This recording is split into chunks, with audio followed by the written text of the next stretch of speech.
A very good morning, dear students. In the previous lecture, we have discussed about the classification of acids, what are acids, different criteria on which classification of acids are based, and we have also discussed about the physical as well as chemical properties of acids. In the continuation, in today's lecture, we will discuss about the methods by which acids can be prepared.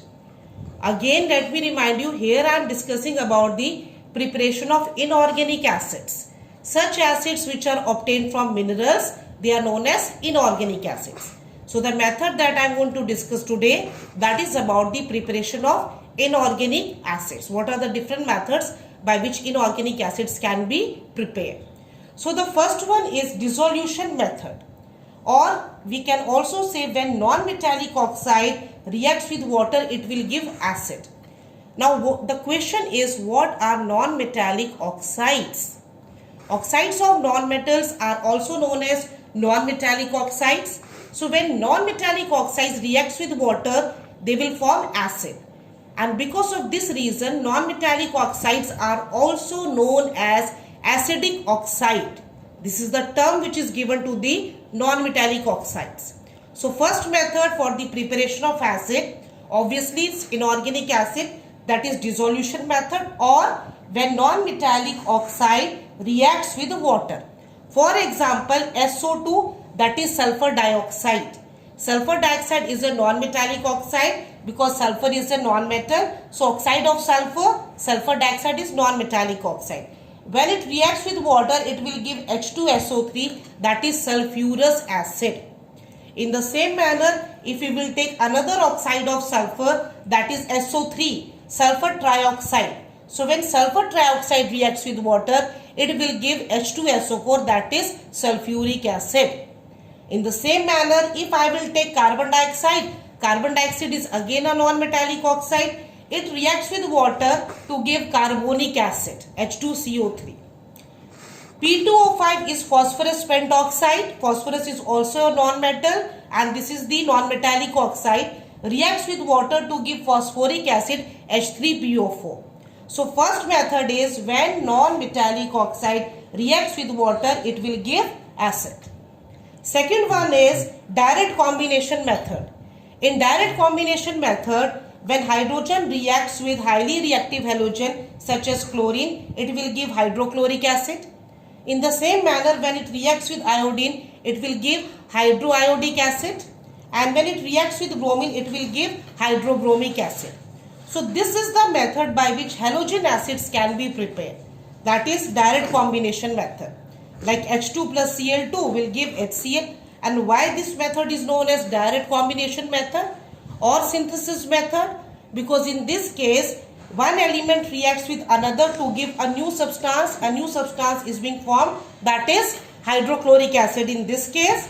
In the second one, it is hydroiodic acid, and in the third case, it is hydrobromic acid. So this is the second method for the preparation of inorganic acid. Now third one is, and before coming to the third point, here I have written one more point with this blue ink. This is one of the important chemical property of acid which was left in the previous lecture. That when acid reacts with certain metals, it will give salt and it will also releases hydrogen gas. This is also one of the important chemical properties of acid.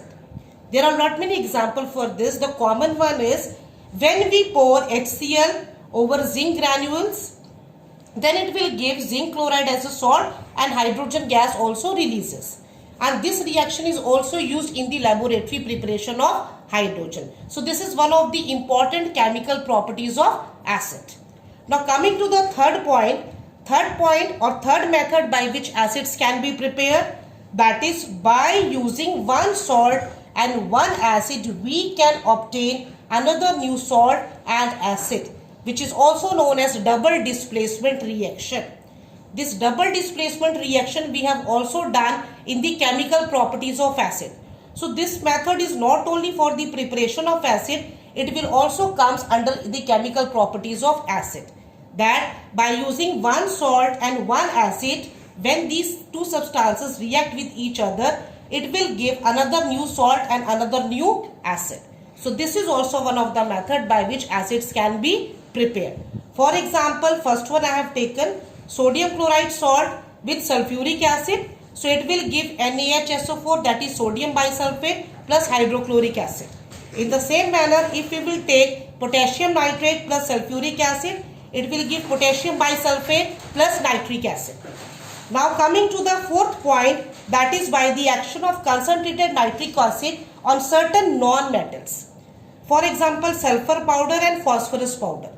If we will pour concentrated nitric acid over these non-metals, for example, if I will take for in case of sulfur, then by using this nitric acid, that is concentrated nitric acid, we will obtain another acid, that is sulfuric acid, and the other two byproducts, water and nitrogen dioxide. It is a colored gas, reddish brown gas, that is the nitrogen dioxide.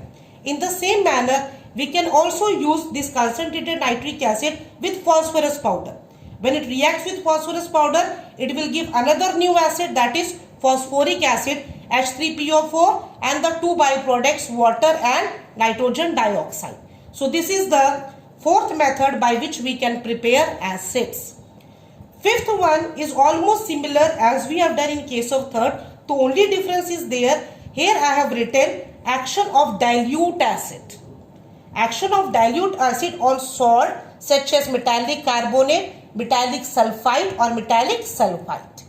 This one and this one, both are double displacement reaction. The difference, here I have used the term dilute and the other one we have used the term concentrated.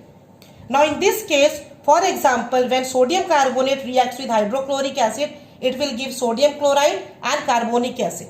In the same manner, when sodium sulfide reacts with sulfuric acid, it will give sodium sulfate and sulfurous acid. So this is all about the preparation of acids, that how acids can be prepared. Let me revise once again. First is dissolution method. When non-metallic oxide reacts with water, it will give acid. For example, SO2 plus H2O, H2SO3. Second is direct combination method. When hydrogen reacts with highly reactive nonmetal or halogens, it will also give halogen acid like HCl, HI or HBr. One more important chemical property that we have done today, that when acid reacts with certain metal, it will give salt and also releases hydrogen gas. Third is double displacement method. By using one salt and one acid, we can obtain another new salt and acid. For example, NaCl plus H2SO4, it will give NaHSO4 plus HCl. Fourth is by the action of concentrated nitric acid on certain nonmetals such as sulfur and phosphorus. By using concentrated nitric acid, we can also obtain another new acid. And fifth one is action of dilute acid on certain metallic carbonate, sulfite and sulfide. This is also double displacement reaction. It will also give rise to the formation of new acid along with the salt. Thank you.